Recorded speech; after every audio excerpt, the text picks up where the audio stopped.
Bonjour tout le monde. Hello, everyone, and thank you for being here today and being on the phone. Let me start by saying how much I regret that Canada is, once again, dealing with a U.S. trade action aimed at the Canadian aluminum industry and Canadian aluminum workers. At a time when we are fighting a global pandemic, working on both sides of the Canada-U.S. border to prevent loss of life and preserve jobs, a trade dispute is the last thing anyone needs.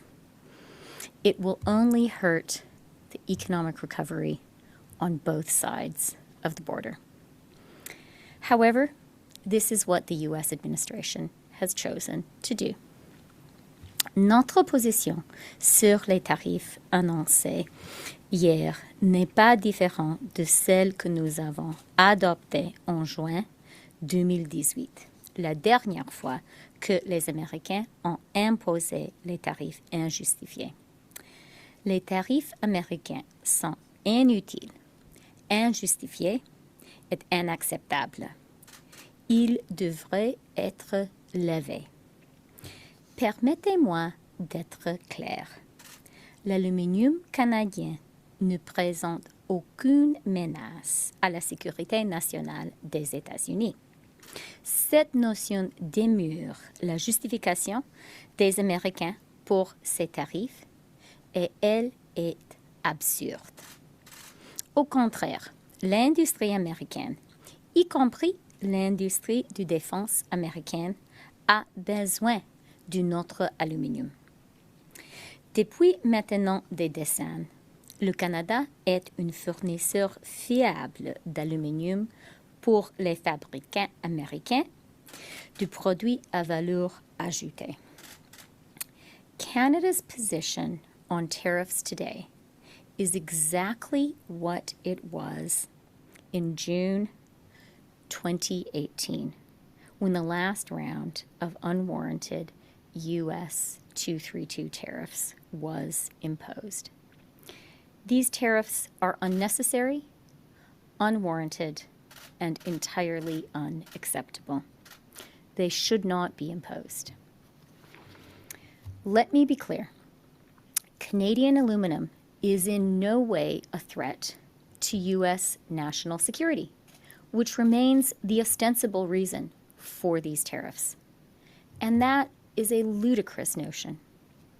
On the contrary, Canadian aluminum is essential for U.S. industry, including the U.S. defense industry. Canada has, for decades, been a reliable supplier of aluminum for U.S. value-added manufacturers. Aluminum trade between Canada and the United States is mutually beneficial for both of our countries, and it makes our interconnected North American aluminum industry more competitive around the world. Let me be clear. In imposing these tariffs, the United States has taken the absurd decision to harm its own people at a time when its economy is suffering the deepest crisis since the Great Depression. Any American who buys a can of beer or of soda, or a car or a bike, will suffer. In fact, the very washing machines manufactured at the Whirlpool plant, where the president made his announcement yesterday, will become more expensive for Americans and less competitive with machines produced elsewhere in the world as a result of these tariffs. These tariffs will hurt American consumers, and they will hurt American workers. Furthermore, with the new NAFTA having come into force on July 1st, now is the time to advance North American economic competitiveness, not to hinder it. Through robust new rules of origin for automobiles, the new NAFTA ensures that 70% of the aluminum purchased by North American automakers needs to be produced in North America. These tariffs will make it harder for the North American car makers NAFTA is designed to support. The Canadian aluminum industry is important to Canada's economy. It provides approximately 10,000 jobs in primary production. It supports tens of thousands of more further jobs in downstream industries. De plus, le nouvel ALENA étant entré en vigueur le 1er juillet dernier, le moment est venu de renforcer la compétitivité économique nord-américaine et non d'y faire entrave. Grâce à de nouvelles règles d'origine strictes pour les automobiles, le nouvel ALENA garantit que 70% d'aluminium acheté par les constructeurs automobiles nord-américains est produit en Amérique du Nord. L'industrie canadienne d'aluminium est importante pour l'économie du Canada. Elle génère environ 10 000 emplois directs bien rémunérés dans la production d'aluminium primaire et soutient des dizaines de milliers d'autres emplois dans les secteurs connexes en aval. Notre gouvernement défendra toujours notre industrie d'aluminium et les travailleurs canadiens. Comme nous l'avons fait pendant les négociations du nouvel ALENA, nous allons adopter une approche pan-canadienne. Je vais continuer de travailler étroitement avec les leaders des provinces et territoires, les chefs d'entreprise et les dirigeants syndicaux. J'aimerais les remercier pour leur solide défense d'intérêts national canadiens. Nous allons défendre les travailleurs canadiens lors des négociations du nouvel ALENA. Nous les allons défendre la dernière fois que les Américains ont mis en œuvre des mesures commerciales. Nous les défendons maintenant. La réponse du Canada à ces tarifs injustifiés sera rapide et forte afin de défendre nos travailleurs. Nous allons imposer des contre-mesures de façon équilibrée et parfaitement réciproque. Par chaque dollar imposé par les États-Unis sur les importations canadiennes, nous imposerons en retour une taxe équivalente. Nous n'allons pas aggraver la situation, mais nous n'allons pas reculer non plus. Suite à l'annonce des États-Unis hier, le Premier ministre a décidé de commencer une période de consultation sur une longue liste détaillée des produits contenant d'aluminium. Nous invitons les Canadiens et les entreprises canadiennes à consulter cette liste et au cours des 30 prochains jours, après lesquels nous imposerons des représailles tarifaires. Our government will always defend our aluminum industry and Canadian workers. As we did during the NAFTA negotiations, we will take a Team Canada approach. I have been and will continue to work closely with leaders of the provinces and territories and with industry and labour. I would like to thank them all for their strong defence of the Canadian national interest, and I look forward to continuing to work closely together. We stood up for Canadian workers during the negotiations of the new NAFTA. We stood up for them during the last round of U.S. trade actions, and we will stand up for them now. In response to these unwarranted tariffs, Canada will respond swiftly and strongly in defense of our workers. We will impose dollar-for-dollar countermeasures in a balanced and perfectly reciprocal retaliation.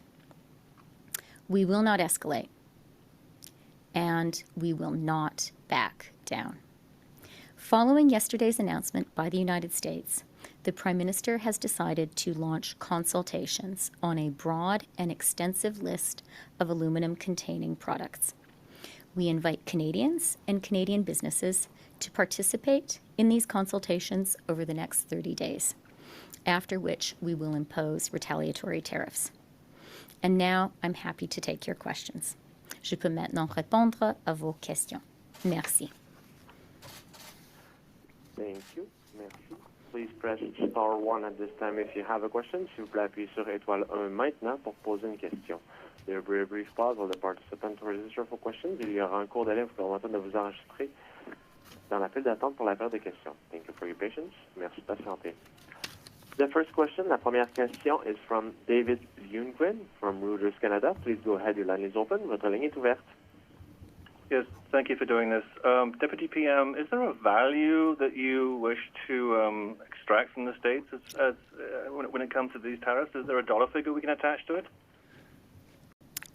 Thank you for the question, David. So, as is always the case, our consultation list is quite broad.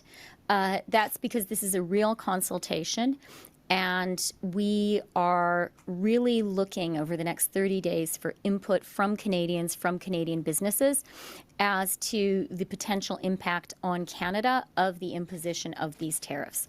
So the consultation list is broad.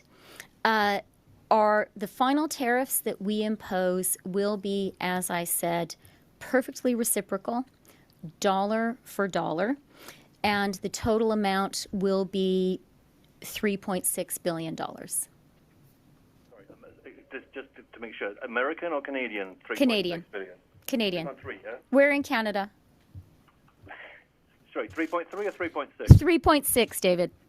Thank you. And secondly, am I right in understanding that you might think these tariffs won't be in place for long, given that the chances are that President Trump will lose the election?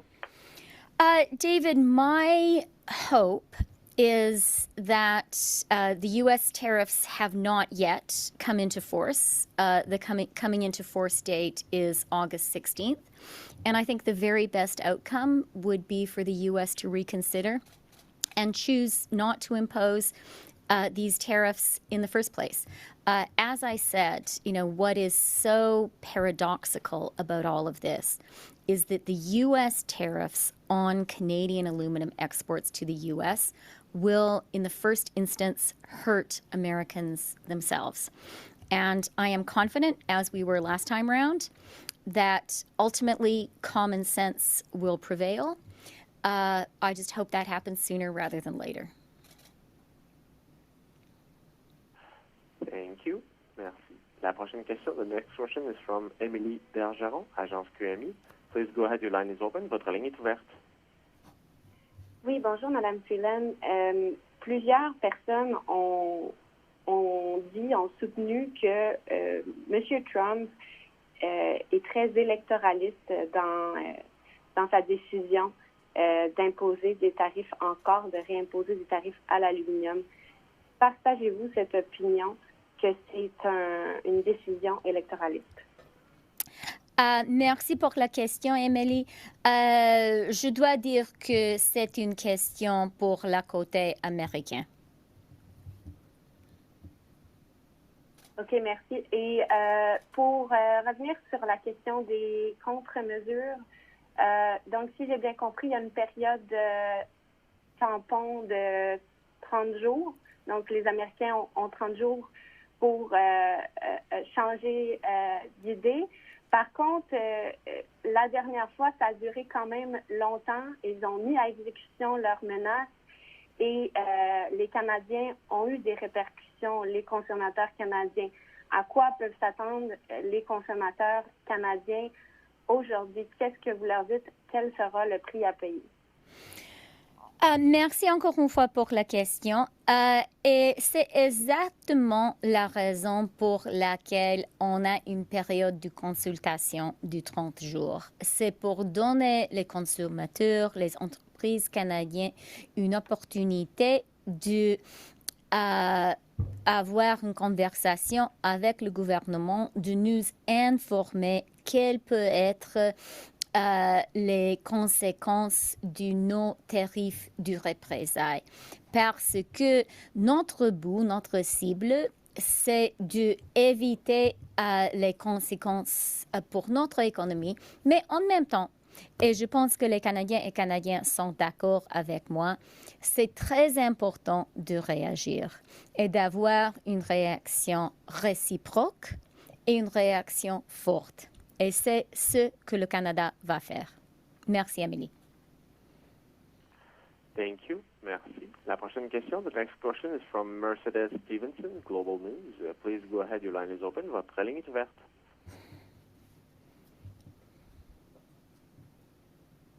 Mercedes, I think you're on. Can you hear us? Unmute yourself, maybe. Sorry, I was on mute. Mr. Freeland, what does this move by President Trump say about Canada's relationship with the United States after all of the efforts that you have poured in to nurturing this relationship, to trying to avoid more tariffs, to signing of NAFTA, and yet still we find ourselves right back where we started?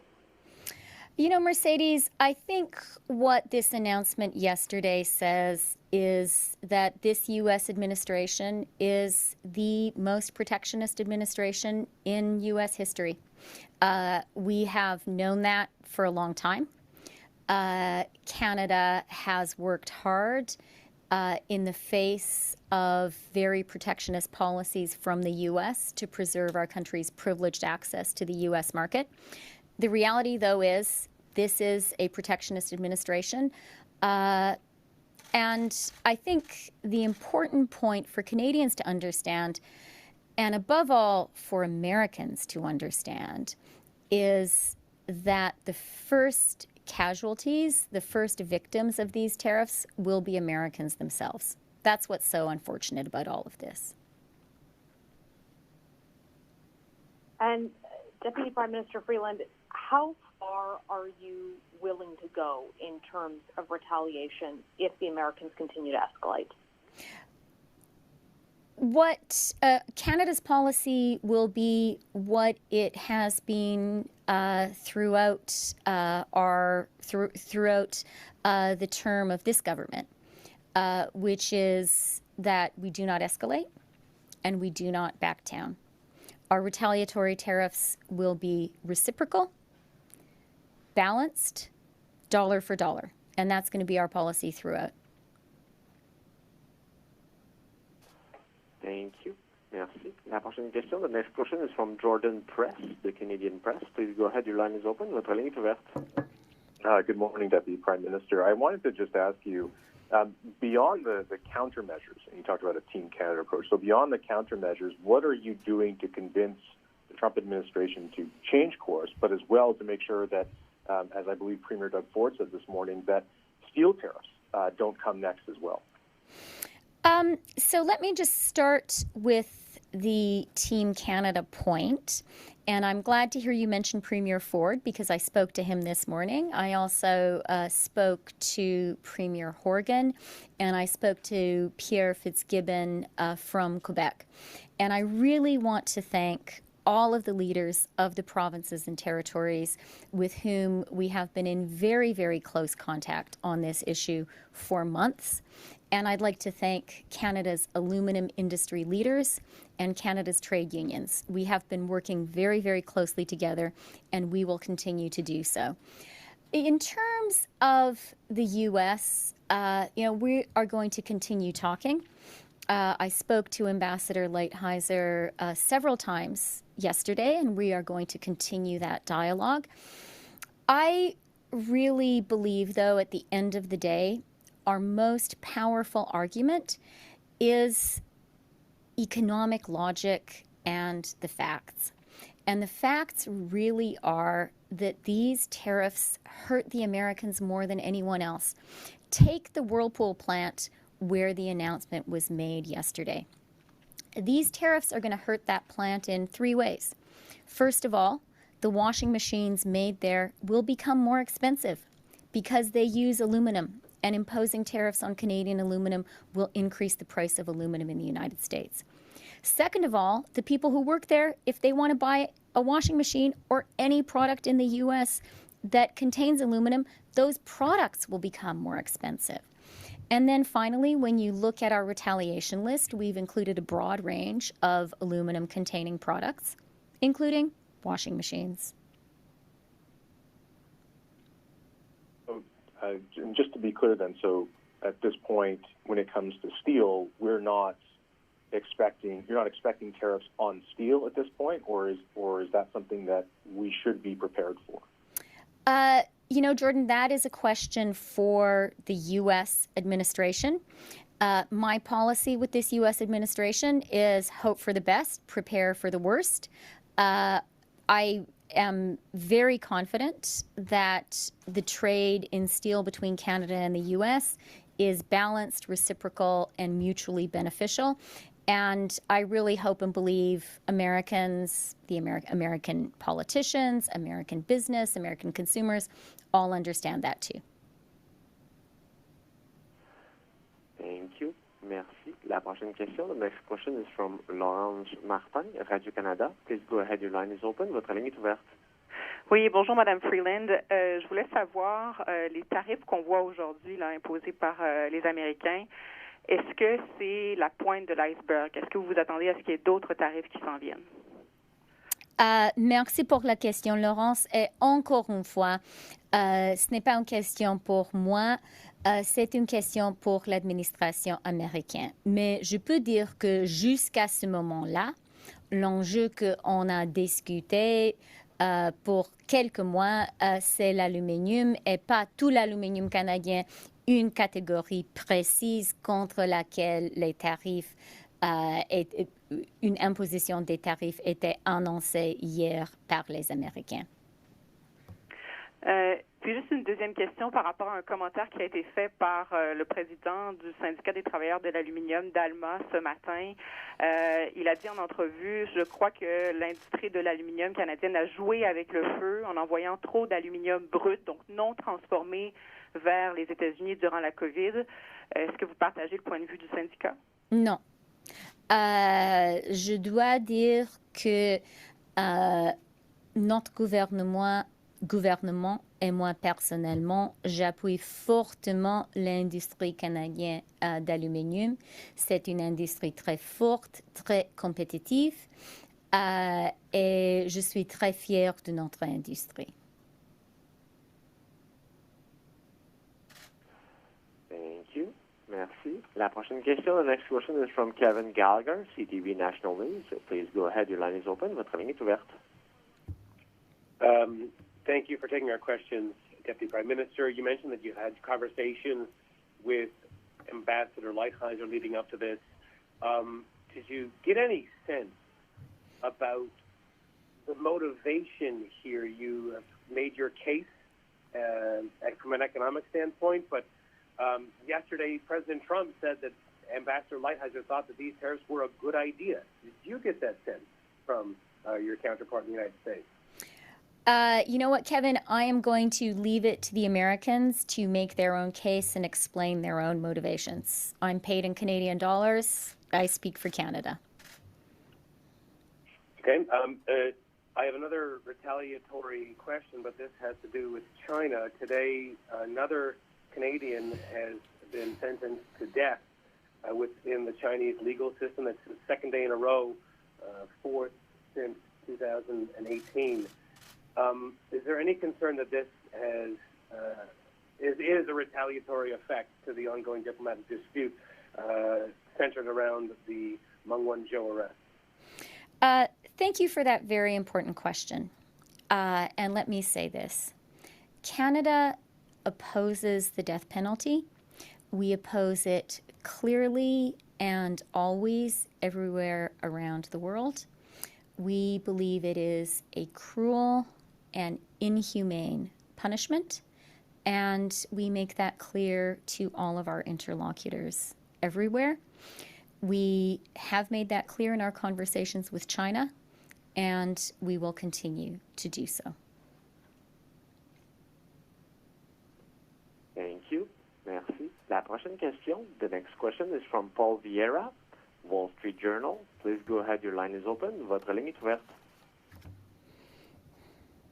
My questions have been answered, but while I have Paul, I rarely hear that from a reporter. How pleasant. I've got to look at the list, and I know you mentioned washing machines. I also see exercise equipment, some golf clubs. Are these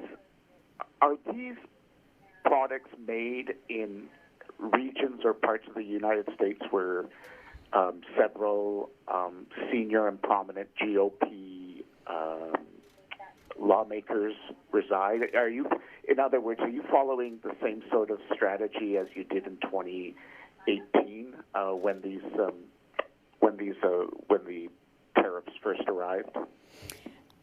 So let me say this about our consultation list, Paul. The list is necessarily broader than our ultimate retaliation will be. That's because this is a true consultation. And one of the things I really would like to get out there today is to ask Canadians, especially Canadian businesses, to take a careful look at the list and let us know what concerns you have about it. Our objective here, exactly as it was the last time, is to inflict the minimal amount of damage on Canada and to have, frankly, the strongest possible impact in the United States. Our trade officials have worked on this list very, very carefully, and we do hope that when Americans look at this list, they will understand why having a tariff dispute is a really bad idea. I'm good, thank you. Thank you. La prochaine question, the next question is from Vicky Fragasso-Marquis, la presse canadienne. Please go ahead, your line is open. Votre ligne est ouverte. Oui, bonjour, Madame Freeland. Si vous pouviez me préciser à quoi servent exactement les 30 jours? Est-ce que c'est parce que vous vous attendez? Est-ce que c'est parce que vous laissez la chance aux Américains de reculer, finalement? Vicky, merci pour la question. Je pense qu'on doit toujours être prête à réagir et à défendre l'intérêt national. Et en même temps, on doit aussi avoir un peu d'espoir. Et c'est notre approche aujourd'hui. Disons ça, la fonction principale de cette période de consultation, c'est, comme j'ai juste dit à Paul, c'est de donner aux entreprises canadiennes une opportunité d'avoir une conversation avec notre gouvernement et d'expliquer s'ils ont des problèmes avec les objets qui sont sur notre liste. Nous comprenons que les tarifs contre les importations américaines peuvent avoir les conséquences pour l'économie canadienne. Et en ayant une période de consultation, nous voulons faire tout ce possible pour éviter les conséquences ici au Canada. Donc, si je comprends bien, vous avez espoir que peut-être que le gouvernement américain recule. Je pense qu'on doit toujours avoir d'espoir et on continue de travailler pour éviter l'imposition des tarifs. Les tarifs étaient annoncés, mais la date d'imposition, c'est le 16 août. Mais en même temps, on est prête pour les tarifs et on est prête à réagir et c'est ce qu'on va faire.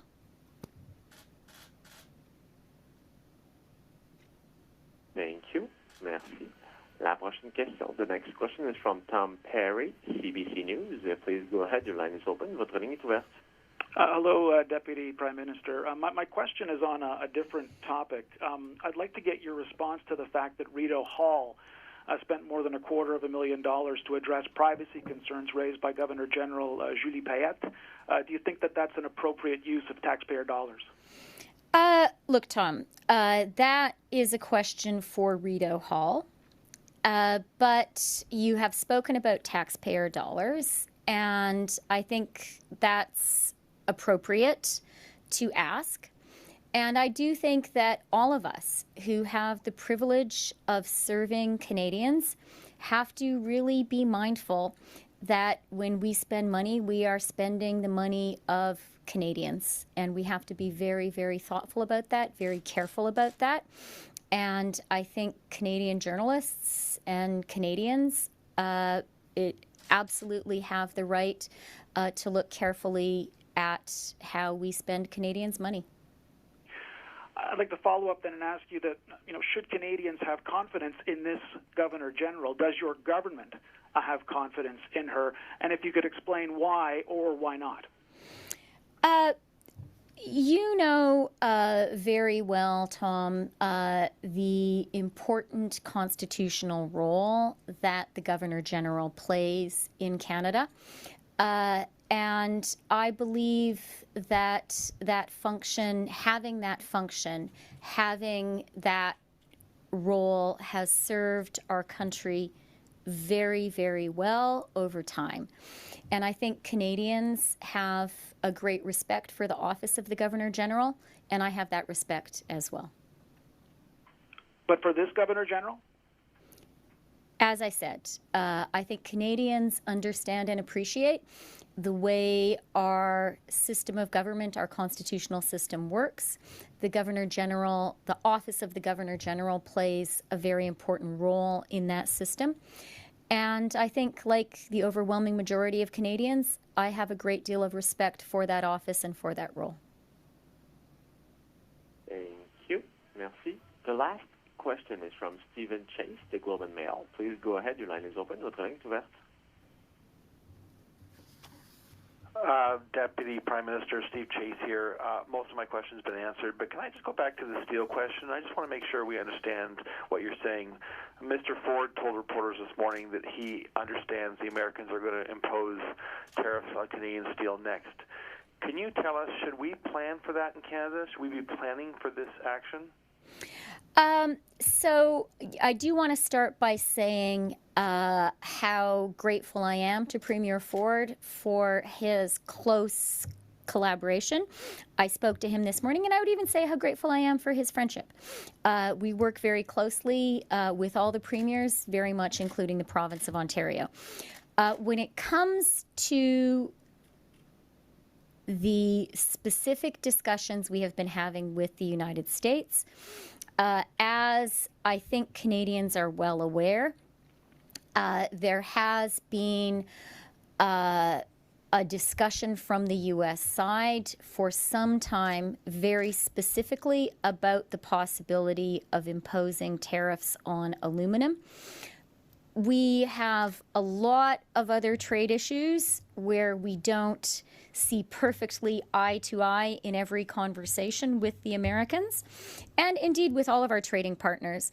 But when it comes to a very specific, very concrete discussion, the concrete specific discussion over the past few months has been around unwrought, unalloyed aluminum, which is the particular product against which the U.S. has now announced a plan to impose tariffs. Having said all of that, I have long believed that with this administration, the best Canadian policy is hope for the best, prepare for the worst. And our government, working closely with premiers of provinces and territories, working closely with industry, working closely with labor, we do need to be prepared for every eventuality. Okay, and just as a follow-up, then it sounds like you're not ruling out another shoe to drop in this, meaning steel. Steve, those were your words, not mine. And I chose my words carefully. Thank you. There are no more questions registered at this time.